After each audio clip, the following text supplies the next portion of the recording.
गणतंत्र दिवस के मौके पर सोशल एम्पायर वेलफेयर सोसाइटी ने सांस्कृतिक एवं झंडा सलामी कार्यक्रम का आयोजन किया, जिसमें सभी धर्मों के लोगों ने शिरकत की। हिंदू, मुस्लिम, सिख, ईसाई सब ने शिरकत की। देखते इस रिपोर्ट। इस मौके पर अफसर अली ने कहा कि इंसानियत से बड़ा कोई धर्म नहीं है। मानवता जिंदा है तो धर्म जिंदा है। अगर मानवता जिंदा नहीं है तो धर्म जिंदा नहीं है। इसलिए हमें मानवता को सर्वोपरि रखना चाहिए। देखते ये रिपोर्ट।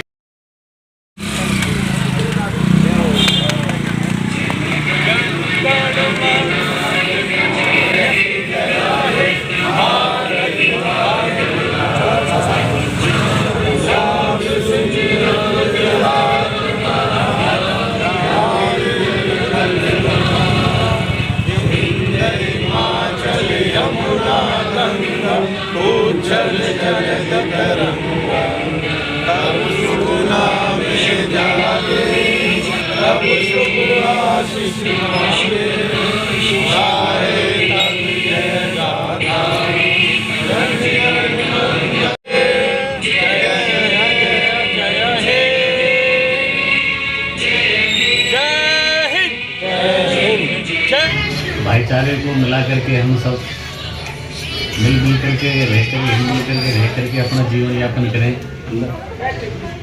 आने वाला समय भी मिल कर चलने से अच्छा रहेगा। आने वाली पीढ़ी को भी प्रेम जागरूक होगा, धर्म भी जागरूक होगा। एक दूसरे का सहारा बन करके जीवन यापन किया जाता है। एक किसी से कोई जीवन यापन नहीं होता है। ये गुण साधन से ना होई, तुम्हारी कृपा पावे नर कोई कोई। आपके सहारे से ये धर्म चलता है, आपके सहारे से साधु संत मौलवी जितने भी पीर देवता ये जितने भी हैं, ये प्रेम की भावना से जागरूक करने के लिए, हमारे धर्म को, मनुष्य को आगे बढ़ाने के लिए, इस गृहस्थ की महिमा को जानने के लिए, खोजने के लिए, ये गृहस्थ को छोड़कर ये फकीर का रूप धारण करके और आपकी मर्यादा को निभाने के लिए ये जंगल, पहाड़, गुफाओं में, कंदराओं में रह करके अपने जीवन को संघर्ष में डाल करके भी इस गृहस्थ की आगे मनोवृत्ति को बढ़ाने के लिए, शिक्षा को बढ़ाने के लिए, सुख शांति को बढ़ाने के लिए, धन लक्ष्मी को बढ़ाने के लिए, शिक्षा को बढ़ाने के लिए ये लोग अपना संघर्ष करते हैं। सोशल एम्पायर एनजीओ समय समय पर होली मिलन, दिवाली मिलन, ईद मिलन और 15 अगस्त, 26 जनवरी सभी पर्वों को हर्षोल्लास से मनाती है। हमारा मकसद सिर्फ ये है कि आपसी भाईचारा, प्यार, मोहब्बत बढ़े और सभी धर्म, सभी जाति के लोग एक साथ बैठें, एक दूसरे विचारों को जाने, विचारों का आदान प्रदान हो, एक दूसरे में प्यार मोहब्बत बढ़े। इसी के प्रयास में हम लगातार ये प्रोग्राम करते रहते हैं और मुझे उम्मीद है कि ये जो मैसेज जाएगा समाज के अंदर कि हम सब एक हैं, कोई धर्म बड़ा नहीं होता, सबसे ऊपर है मानवता, इंसानियत। और इंसानियत और मानवता ही हमें जीवन का जो सही रस है, जीवन का जो सही उद्देश्य है वो बताती है। और मानवता से बड़ा कोई धर्म नहीं, इसलिए हम सब पहले मानव हैं, उसके बाद हम धार्मिक हैं। चाहे वो आचार्य हो, चाहे वो हमारे मौलवी हो, सबका आदर करना चाहिए। और देश में जो लोग देशभक्त हैं और देश प्रेमी हैं, उन सबका भी हमें आदर करना चाहिए। जी, आप कुछ कहेंगे? क्या कहेंगे सर? आप हिंदू मुस्लिम सिख एक सारी एक साथ आज एक मंच पे दिखाई दे रही है। ये हिंदू, मुस्लिम, सिख, ईसाई तो हमने बनाया है। जी बिल्कुल। तो ये भगवान ने तो एक इंसान बनाया था, हमें इंसान का एक अच्छा सा मैसेज दे दीजिए आज की युवा पीढ़ी के लिए। मेरा ये है कि सबको मिलजुल के रहना चाहिए। भगवान ने इंसान बनाया था तो इंसानियत के रास्ते पे चले। सबसे बड़ा धर्म इंसानियत है। क्यों, क्या कहेंगे? गणतंत्र दिवस के मौके पर सबसे पहले सभी देशवासियों को दिल की गहराई से मैं मुबारकबाद देता हूँ कि आज हम सब लोग आज़ादी में सांस ले रहे हैं। ये हमारे जो देश के देशभक्त थे, सिर्फ मैं सभी हिंदू, मुस्लिम, सिख, ईसाई सभी भाइयों ने जो योगदान दिया, जिसकी वजह से आज हमारा देश आज़ाद है। और उन सबके मैं उनकी कुर्बानी को याद करने का दिन है।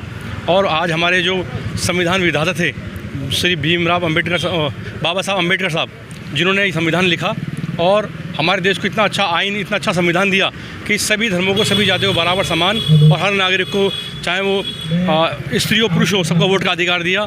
सबको एक ऐसा संविधान बना के दिया जिसमें सभी को बराबरी का अधिकार प्राप्त है और सभी लोग एक अच्छा, जो आज हमारा भारत देश है, पूरे वर्ल्ड के अंदर नंबर 1 संविधान हमारा है।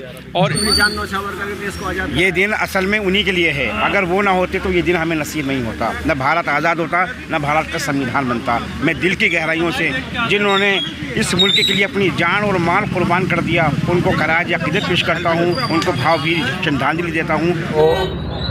आज देश का सबसे बड़ा पर्व जो गणतंत्र दिवस का पर्व है वो हम सबको, सभी हिंदू, मुस्लिम, सिख, ईसाई, हर समाज को ईद, दीपावली, होली इन सब से बढ़कर मनाना चाहिए। और आपसी भाईचारे का प्रेम 26 जनवरी के दिन है, सबसे बड़ा पर्व है और इसमें सभी भाइयों को हम कहते हैं आपसी मतभेद भुलाकर और सभी को भाईचारे के सूत्र में बांधा जाए।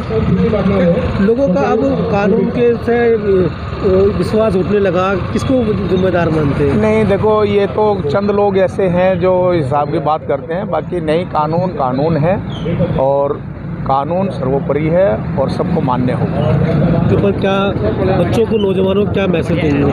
देखिए, सबसे बड़ा पैगाम तो ये है कि आज हमें शुक्र करना चाहिए अल्लाह का, ईश्वर का, कि ये जो दिन है ये बहुत कीमत से देकर मिला है। ये आसान नहीं था हिंदुस्तान को आज़ाद करना, इसका अपना कानून बनाना, अंग्रेज़ों से आज़ादी दिलवाना। तो आज का ये दिन उन शहीदों को सलाम का दिन है जिनकी कुर्बानियों से आज मुल्क आज़ाद है। आज 74 साल कानून बने हुए हो गए, 76 साल से ज़्यादा, 70 साल से ज़्यादा हमें आज़ाद हुए हो गए। तो ये हिंदू, मुसलमान, सिख, ईसाई सबकी कुर्बानी है। इसमें किसी एक को हम श्रेय नहीं दे सकते, क्योंकि 1857 का जो गदर शुरू हुआ और उससे पहले से भी जो लोग कोशिशें कर रहे थे, जिसमें हिंदू, मुस्लिम, सिख, ईसाई सबने अपनी अपनी भूमिका निभाई है। तो ये उन शहीदों को सलाम करने का दिन है। और ख़ास तौर से आज सरहदों पर हमारे जो सिपाही हमारी सीमाओं पर जो रक्षा कर रहे हैं हमारे देश की, उनको सलाम करने का दिन है। और जो जाबाज़ अपनी ज़िंदगी कुर्बान कर कर चले गए, अपने परिवार को छोड़ कर चले गए, आज उनको भी सलाम करने का दिन है कि उनकी हिफाजत के उस कीमत को हम चुका नहीं पाएंगे। तो कम से कम हिंदुस्तानी आज घरों से निकलें, अपनी छुट्टी को सही मायने दें, क्योंकि 26 जनवरी, 15 अगस्त या 2 अक्टूबर ये छुट्टी का दिन नहीं, ये दिन याद करने का है अपने मुल्क के उन जांबाजों का जिन्होंने मुल्क के लिए अपनी जानें दी और आज जो अपनी जानें दे रहे हैं सरहदों पर। तो आज अफसर अली सैफ़ी साहब ने और सोशल एम्पायर ने जिस तरीके से ये प्रोग्राम किया है, यह इनका इतिहास है, ये संस्कृति है अफसर अली सैफ़ी की, कि सबको जोड़कर चलते हैं। आज अगर हम यहाँ आए हुए हैं, हमारे हाजी दिलशाद साहब भी हैं, मलिक साहब भी हैं, यहाँ पे राम, रहीम सब नज़र आएंगे। और सबसे बड़ी खूबी है हमारी बहनें नज़र आएंगी आपको। ये बहुत कम कार्यक्रमों में होता है कि हमारी बहनें भी जो हैं बढ़ चढ़ कर हिस्सा लेती हैं और वो अपने देश और झंडे को सलाम करती हैं। तो ये श्रेय जाता है एक शख्स को जिसका नाम है अफसर अली सैफ़ी, और उनकी पूरी टीम को, जो लोगों को जोड़ती है, बताना चाहती है कि हमारा काम लड़ना झगड़ना नहीं है, हमारा काम है प्यार करना, एक दूसरे के काम आना। जो नौजवान, देखिए, सबसे पहले मैं गणतंत्र दिवस के उपलक्ष्य में सभी देशवासियों को गणतंत्र दिवस की दिल की गहराई से बहुत बहुत शुभकामनाएं और बधाई देता हूं। और आपको बताना चाहता हूं, आज के दिन जो हमारे देश का संविधान लिखा गया था बाबा भीमराव अंबेडकर द्वारा, और भीमराव अंबेडकर जी की जो आजकल लोग झूठी तस्वीरें लगा लगा कर जो राजनीति कर रहे हैं, मैं आपको बताना चाहता हूं कि गणतंत्र दिवस जो बाबा भीमराव अंबेडकर ने लिखा, भीमराव अंबेडकर कौन थे? वो एक कांग्रेसी नेता थे। ये स्वतंत्रता दिवस है हमारे, जो है कि घुसपैठिया जब घुसे थे हमारे देश में, भारत में, तो उनका भगाने का काम था। महिलाओं के ऊपर बात हो रही है। महिलाएं तो आगे तो हैं, शुरू से ही आगे हैं। देखा जाए तो राजा महाराजा से भी आगे समय था, तब भी वो आगे थी और आज भी आगे हैं। रही बात जात के ऊपर, जात सुरक्षा को लेकर क्या लगता है कि महिला सुरक्षा के लेके ये बात होती है, हम महिला हैं, हमें अपने आप अपनी सुरक्षा करनी चाहिए। पहली बात तो हमें ये ध्यान रखना चाहिए, किसी से कोई शिकायत नहीं होता है। कुछ महिलाओं में भी कुछ ऊंच नीच का भाव है, कुछ हम अपने घर को नहीं संभाल पाते हैं। मैं भी एक संस्था चला रही हूँ, बच्चों को कोर्स देती हूँ, सिलाई ब्यूटिशियन का कोर्स सिखाती हूँ। तो मैं एक बात बोलना चाहती हूँ, अगर किसी को बुरा लगे तो मैं पहले माफ़ी मांग लेती हूँ इस चीज़ को। देखिए, हर चीज़ का डॉक्टर साहब बोले कि एक परंपरा होता है, एक समय होता है कि रात के समय कब निकलना चाहिए, कैसे निकलना चाहिए, चाहे लड़की हो चाहे लड़का हो, सबके लिए नियम होता है ये चीज़। मैं एक बार अपने सेंटर में एक बात बोली थी बच्चियों से कि आप लोगों को के घर में छोटा भाई है, 5 साल का बच्चा है? बोली हाँ है। बोली छोटा भाई है ना? बोले हाँ। बोली वो फ्रॉक पहन सकते हैं? बोली नहीं। तो हम बोले हम अपने पहनाव को क्यों चेंज कर लेते हैं? घटना घटती है, कुछ बात बनती है, तो उसके जिम्मेदार कौन है? हम जिम्मेदार हैं। ये कहते हैं हिंदू, मुस्लिम, सिख, ईसाई सब आपस में भाई भाई हैं, सबको एक मिलकर रहना चाहिए और गलत विवाह ना फैलाएं। 26 जनवरी, 15 अगस्त सबको एक को सब मिलकर सब मनाना चाहिए। जो भरा नहीं भावों से, जिसमें बहती रसधार नहीं, वो हृदय नहीं पत्थर है, जिसमें देश के लिए प्यार नहीं। आज 26 जनवरी है और सबके दिलों में उल्लास भरा हुआ है। सभी 26 जनवरी को बहुत धूमधाम से मना रहे हैं और ये इस दिन हमारे देश का संविधान जो है वो लागू हुआ था। लेकिन बड़े अफसोस के साथ हमें ये कहना पड़ रहा है कि उस संविधान को हम फॉलो नहीं कर रहे हैं। कुछ लीडर्स क्या चाहते हैं कि उस संविधान के अनुसार अपने विचारों को अटैच करके, जहाँ पे संविधान हमें ये बताता है कि आर्टिकल 15 जातिवादी मजहब का छुआछूत, इस चीज़ के बारे में नहीं मतलब कोई फ़र्क नहीं बताता है हमें किसी जातिवादी को लेकर के, किसी मजहब को लेकर के।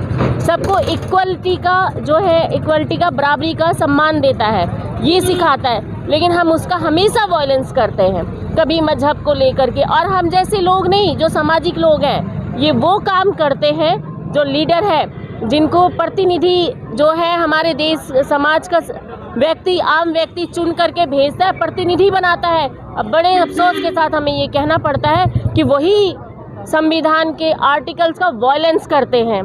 तो इसका क्या है? लेकिन जो सोशल एक्टिविस्ट हैं, जैसे अफसर सैफी जी हैं, और जिस तरीके से और भी ऐसे भारत माँ के लाल हैं जो कि अपना कारवां करते रहते हैं, देश में इस व्यवस्था को बनाए रखने के लिए अपना बलिदान देते रहते हैं। मेरा नाम मधुबाला है और अफसर सैफी जी एक माउंटेन्स है। हमें काफ़ी लंबे समय से मैं भी एक एनजीओ चलाती हूँ, सर्वहित नागरिक सहायता समिति, उसकी प्रेसिडेंट हूँ। इसी तरीके से अफसर सैफी जी भी और तमाम एनजीओज़ को हमने जोड़ रखा है अपने साथों में, जो एनजीओज़ की प्रेसिडेंट या मेन जो क्रीमी लेयर है। महिलाओं को इस आगे नहीं आना चाहिए इसके लिए कि जातिवाद की जो प्रथा है इसको रोकने के लिए? बिल्कुल उठाना चाहिए और आवाज़ उठाया भी जा रहा है। यही कारण है कि महिलाएं हर क्षेत्र में आगे बढ़ रही हैं, बढ़ चढ़ करके हिस्सा ले रही हैं। पुरुषों की भी एक खास बात मैं कहूँगी कि ऐसे पुरुष भाई भी है जो क्या कहते हैं, राजा राम मोहन राय जैसे आज के भी समय में राजा राम मोहन राय जैसे पुरुष हैं, जैसे अफसर सैफी जी है और बहुत सारे ऐसे लोग हैं जो महिलाओं का साथ देते हैं, उनके काम करने में, उनको आगे बढ़ाने में। आज उसी का ही उदाहरण मैं भी हूँ। अफसर सैफी जी ने एक प्रोग्राम का आयोजन किया 26 जनवरी का और हमें उन्होंने इन्विटेशन दिया और हम आए। उनके लिए आभार प्रकट करती हूँ, ऐसे धरती माँ के लालों के लिए आभार प्रकट करती हूँ।